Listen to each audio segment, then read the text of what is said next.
Hi everyone, today is Tuesday, the 9th of June. We will start with the objectives of your new sequence, sequence 6. Then I will explain the new grammar point and you will have your lesson to write in your copybooks. Then we will work on a listening comprehension, we'll work on images and we will listen to dialogue.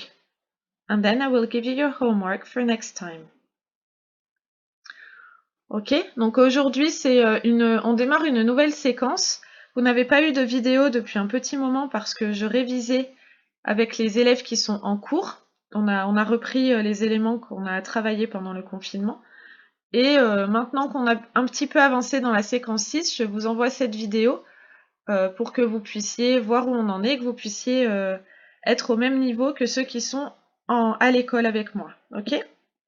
Donc simplement, cette vidéo récapitule les 2 séances que je viens de faire avec les autres élèves, ceux qui sont en classe, pour que vous ayez les mêmes documents de cours et le même travail à faire. Donc on démarre la dernière séquence qui s'étale uniquement sur 3 semaines. Hein. C'est une séquence que j'ai prévue très courte, c'est fait exprès, c'est pour terminer l'année sur quelque chose de cohérent. Donc la première semaine, celle qui est en cours, se concentre sur la lesson 1, interdiction et obligation. Donc on va travailler sur les règles, comme le titre l'indique, respect the rules. Donc on va apprendre à dire ce qui est autorisé, obligatoire et interdit. On sait déjà dire ce qui est autorisé, maintenant on apprend obligatoire, interdit. Et on va apprendre à comprendre des recommandations sur la sécurité routière. La semaine prochaine, nous travaillerons sur le vélo, safety on a bike. Donc on va travailler sur un règlement. On va se concentrer plus particulièrement sur savoir demander ce qu'il est permis, obligatoire ou interdit de faire et sur savoir récapituler ce qu'on a compris. Donc on va faire des phrases un petit peu plus longues. Enfin, la dernière semaine, donc la troisième semaine, la dernière semaine de la séquence sera consacrée à la rédaction d'un règlement, un règlement inventé bien sûr. Donc moi, je reviendrai là-dessus, vous aurez une vidéo spécifique, mais en général, je propose de créer un nouveau règlement pour l'école ou pour la maison, mais du point de vue des enfants, donc c'est-à-dire que c'est un règlement un peu farfelu. Vous avez comme d'habitude les références grammaticales dans votre manuel si vous avez besoin, mais c'est vraiment un point de grammaire qui est très très simple. On connaît can et can't, on ajoute juste must et mustn't, et ça fonctionne exactement comme can et can't. Donc il n'y a rien de très compliqué. Ok ? Et donc la dernière semaine de cours avant les vacances, en fait, on sera en quiz de révision générale sur toute l'année avec les élèves qui sont en présence au collège. Donc vous n'aurez pas de vidéo cette semaine-là. Alright, let's get started. Donc on a commencé par réviser les ordres de vie de classe, puisqu'on travaille sur ce qu'il est obligé de faire ou interdit. Donc on a commencé par les ordres positifs. Je vous conseille ici de faire pause dans la vidéo et d'essayer de vous remémorer, sans regarder le cahier, de vous remémorer un maximum d'expressions. Ça, on l'a vu dans la toute première séquence en septembre, ça remonte un petit peu à loin, mais on se sert de ces expressions tout le temps. Donc il est bon de les connaître. Moi, je vais enchaîner directement sur le nouveau point de grammaire, sur la nouvelle structure. Donc on a vu, avec vos camarades qui sont en classe, que l'obligation se disait must. Donc sit down, assis-toi. You must sit down, tu dois t'asseoir. You must, tu dois. C'est l'obligation. Ok ? Sit down, ordre positif, assis-toi. You must sit down. Je crée une phrase un petit peu plus longue qui veut dire la même chose, mais je dis en français tu dois t'asseoir. Donc on remarque que j'ai juste ajouté you must devant. Sit down n'est pas conjugué. Rien ne change. Je le laisse à l'identique. Donc le deuxième, listen, va donner you must listen. Number 3, read va donner you must read. Okay? So now what about the other ones? Put up your hands. You must put up your hands. Open your copybooks or your books. You must open your books. Close your books. You must close your books. Look at the board. You must look at the board. Take a pencil. You must take a pencil. Write. You must write. Be quiet. You must be quiet. Close the door. You must close the door. Open the window. You must open the window. Put your chewing gum in the bin. You must put your chewing gum in the bin. And come up to the board.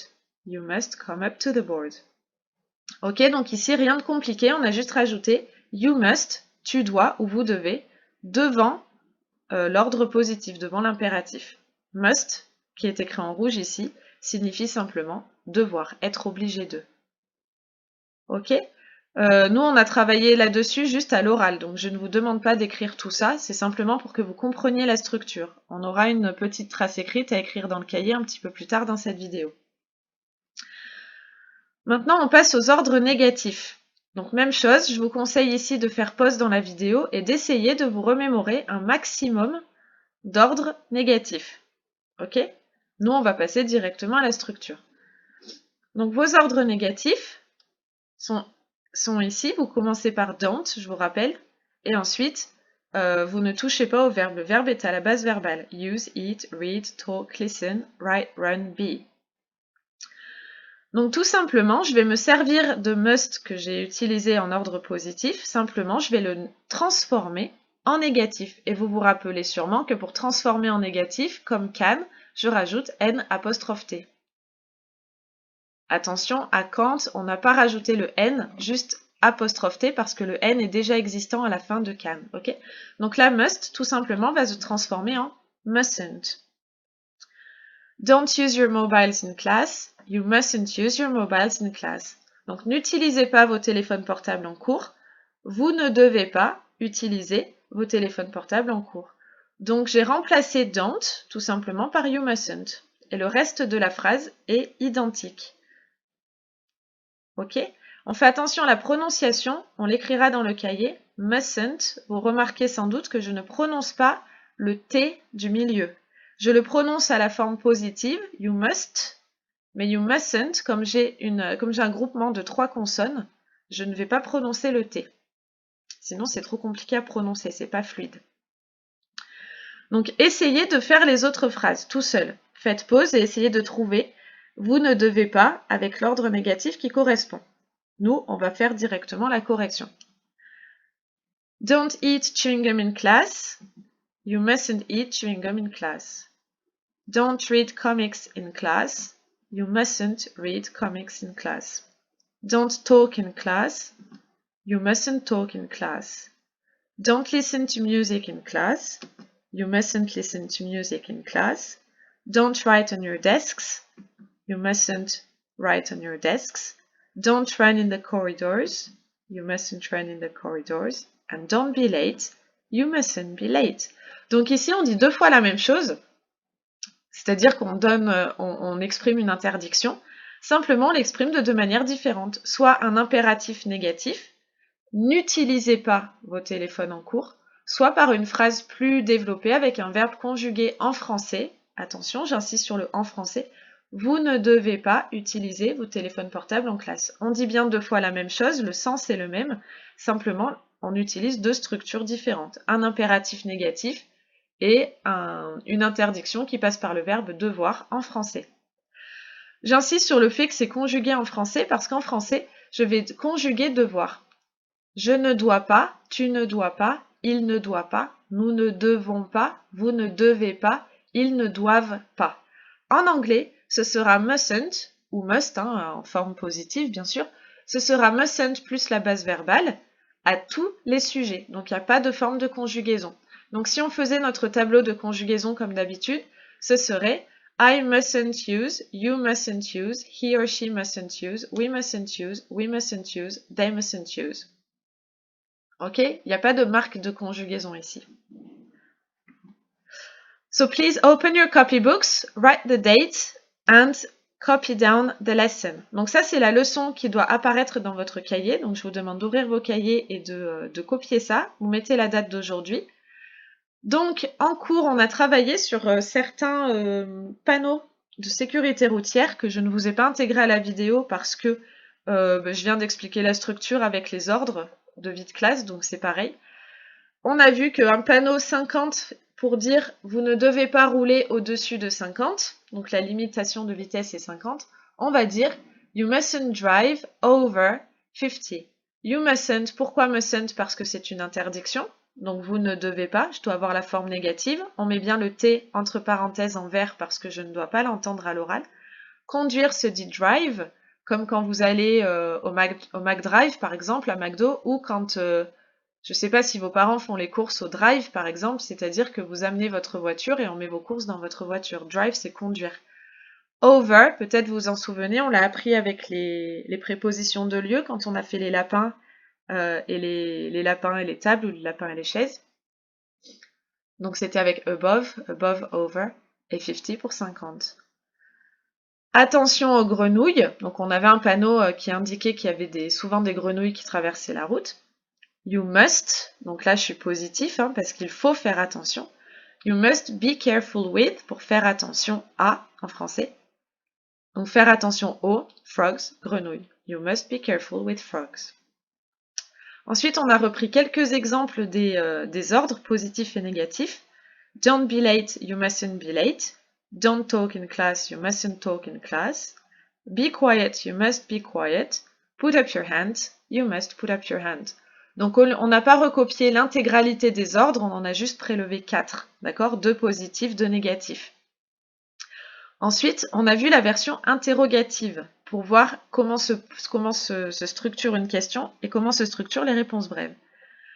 Comme avec Can, on a réexpliqué qu'il suffit simplement d'intervertir les 2 premiers mots. Donc de he must open his book, il doit ouvrir son livre. Pour poser la question, simplement j'inverse must et he. Comme avec Can, quand vous dites à la fin de l'heure, can I open the door? Est-ce que je peux ouvrir la porte? C'est pareil, vous remplacez can par must et c'est la même structure. Donc must vient se positionner en premier, j'ai inversé avec le sujet. Must he open his book? Réponse brève positive, yes he must, puisque je reprends l'auxiliaire de ma question, must. Réponse brève négative, no he mustn't. Donc j'utilise bien must à la forme négative. Et on a écrit en rouge, en majuscule, on a encadré parce que ça c'est la règle qu'il faut savoir. Must exprime toujours l'obligation. Il est important de se rappeler qu'en anglais, must et mustn't ne se conjuguent pas et le verbe qui suit n'est pas conjugué non plus. Donc en fait, c'est très facile. Vous utilisez must plus votre verbe à l'infinitif, à la base verbale, be par exemple, you must be quiet, et c'est tout ce qu'il faut savoir, ce sera valable pour toutes les personnes. Je, tu, il, nous, vous, il. J'espère que tout ça c'est clair. Si vous avez la moindre question, comme d'habitude, vous n'hésitez pas à me contacter. J'avance. Donc ensuite, on a fait des phrases à l'oral pour anticiper sur la compréhension orale. Donc, pour chaque panneau, chaque élément, on a fait des phrases. Donc ici encore, je vous incite à faire pause dans la vidéo et à essayer de faire des phrases en utilisant must et mustn't. Ok? Donc moi, je vais vous donner les phrases directement. A. Donc on a un panneau limité à 30. You mustn't drive over 30, comme dans la phrase du cahier avec 50. B, c'est l'obligation de s'arrêter, donc you must stop. C, no parking 24-hour access required, donc interdiction de se garer. L'accès doit être libre 24 heures sur 24. Donc no, c'est une formule négative, donc je vais commencer ma phrase par you mustn't. Et parking, je vais le transformer en verbe, c'est-à-dire que je vais enlever mon ing, je vais le transformer en base verbale, donc je garde park, ce qui va donner you mustn't park, 24-hour access required. Ensuite, dit, on ne doit pas tourner à droite, so you mustn't, parce que c'est une interdiction. Tourner se dit turn, T-U-R-N, à droite, right, par opposé de left. Ensuite, on a vu le vocabulaire nécessaire. Donc, les rétroviseurs se disent mirror, c'est la lettre F. La ceinture de sécurité, seat belt. Seat, c'est le siège, en fait, et belt, c'est la ceinture, même la ceinture que vous portez sur votre jean. Et le clignotant se dit indicator. Pourquoi? Parce que quand vous mettez votre clignotant, vous indiquez de quel côté vous voulez tourner. So you must look at the mirrors. Donc c'est le même verbe que look at the board. Pour seat belt, you must put on your seat belt, pardon, c'est le même verbe que put up your hand. Put up your hands up nous indique le mouvement vers le haut, donc on lève la main. Put on your seatbelt, c'est parce qu'on plaque la ceinture sur notre corps en fait. Donc c'est pour ça qu'on va utiliser en anglais on. Put on your seatbelt. Et pour indicator, c'est le même verbe que n'utilisez pas vos téléphones en classe, donc use. You must use your indicator. Ensuite, on a commenté l'image qui est tout en haut, donc l'illustration. On a expliqué que c'était un cours de conduite. On voit qu'il y a marqué Driving School. Le L, j'ai expliqué que ça signifiait learner, donc apprenti. Learn, c'est apprendre. Donc c'est une voiture école en fait, parce que le conducteur est en train d'apprendre. Et on a explicité les sentiments des personnages. So, the instructor, le prof de l'auto-école, l'instructeur, the instructor is angry. The instructor is cross. Okay, his face is red. And the driver, le conducteur, the driver looks nervous. Okay, he's smiling but he is nervous. Donc on en a déduit que la leçon de conduite n'allait pas nécessairement très bien se passer. On a parlé du point culturel ici. On voit que le volant est inversé par rapport à chez nous. Le volant est à droite.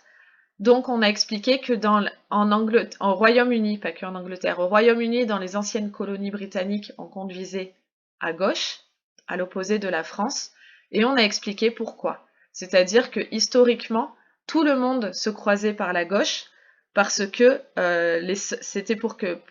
La raison est militaire, en fait, c'est parce que les soldats se battaient, enfin les chevaliers, si on remonte plus loin, se battaient avec leur main droite. Donc, pour se battre à cheval, il fallait bien que leur cheval passe à gauche du cheval de leur ennemi pour que leur main droite soit les plus proches l'une de l'autre, pour qu'ils puissent se battre. En France, on ne roule pas à gauche, on roule à droite parce que cela remonte à Napoléon qui a décidé d'initier ses soldats au combat à la main gauche pour surprendre l'ennemi. Vous savez que la France et le Royaume-Uni se sont battus dans de nombreuses guerres et qu'on était en concurrence directe c'était deux forces impériales très importantes, très puissantes. Et donc il y a eu de nombreux combats entre la France et la Grande-Bretagne. Et donc Napoléon a décidé d'apprendre à ses soldats à se battre de la main gauche pour surprendre l'ennemi.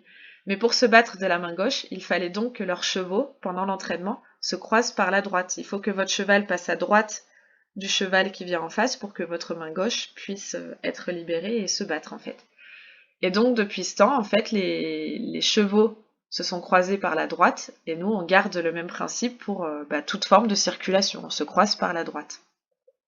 Ce qui explique que dans les anciennes colonies françaises, on roule à droite et dans les anciennes colonies britanniques, on roule à gauche. Je schématise, bien sûr, il y a des exceptions, cette règle n'est pas valable dans tous les pays du monde. Par exemple, aux États-Unis, les colonies étaient quand même principalement britanniques, même s'il y a quelques colonies françaises, ils roulent quand même à droite. Okay ? Bon, on a fait un petit point culturel là-dessus. Donc à partir de là, on va écouter le dialogue. Donc je vous répète juste les phrases pour que vous puissiez essayer de les entendre. Attention, tout n'est pas utilisé dans le dialogue. Donc c'est à vous de voir ce que vous entendez, ce que vous n'entendez pas. On ne va pas utiliser toutes les images, on reviendra dessus après. So A, you mustn't drive over 30. B, you must stop. C, you mustn't park. D, you mustn't turn right. E, you must put on your seatbelt. On peut dire aussi you must wear your seatbelt, comme porter un vêtement. F, you must look at the mirror. And G, you must use your indicator. Alright, let's listen to the dialogue now. Philip. Yes? Please, Philip, today, look at the signs. The signs? Oh, yes. I mustn't forget the signs. Okay. Nice and easy. Yes. Very good. Philip, your indicator. Oh. You must use your indicator. Oh, yes. The indicator.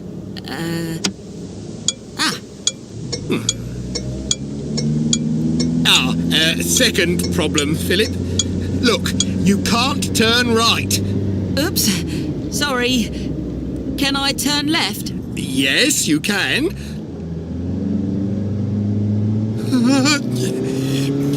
Philip, look at the sign. 30. Yes, 30. So you mustn't drive over 30. Oops. Sorry. Hey, Now what? the sign! Look at the sign! You must stop! Now! Stop! Oops. Sorry. Philip, you know what? You are a terrible driver. Alright. Donc les images qu'on a entendues sont A, you mustn't drive over 30. B, you must stop. On n'a pas entendu C. On a entendu D, mais différemment. C'était pas vraiment you mustn't turn right. C'était you can't turn right. On reprendra cette différence un peu plus tard. En fait, le sens n'est pas tellement différent. You can't, c'est l'impossibilité. You mustn't, c'est l'interdiction. Donc ici, en fait, il aurait pu utiliser you mustn't, pareil. Dans ce contexte-là, c'est plutôt synonyme. We didn't hear seatbelt.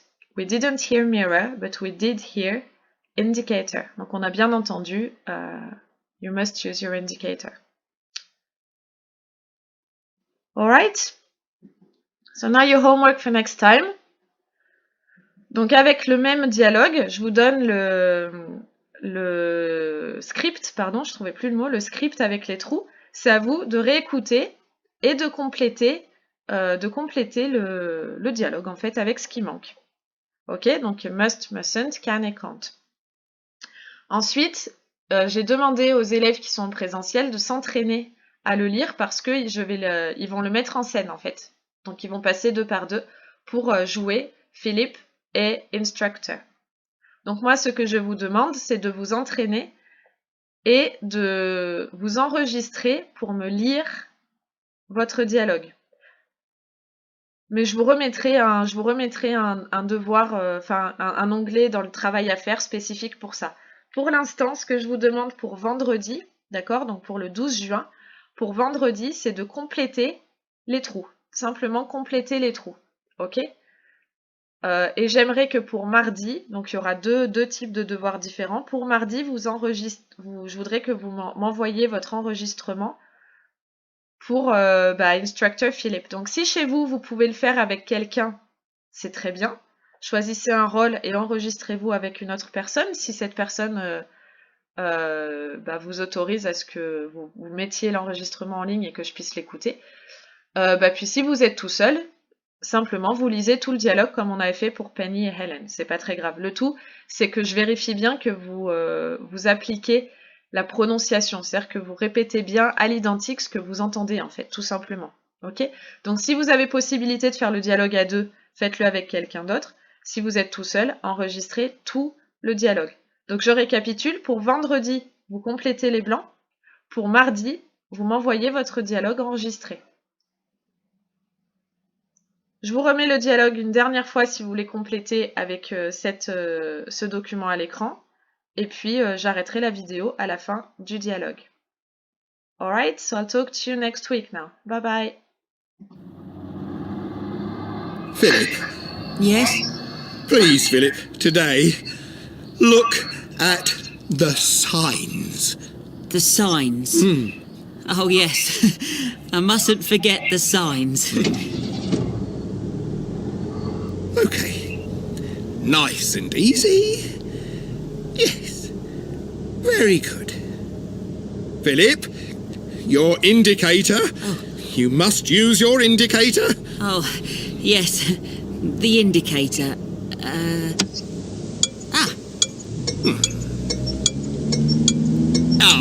Second problem, Philip. Look, you can't turn right. Oops. Sorry. Can I turn left? Yes, you can.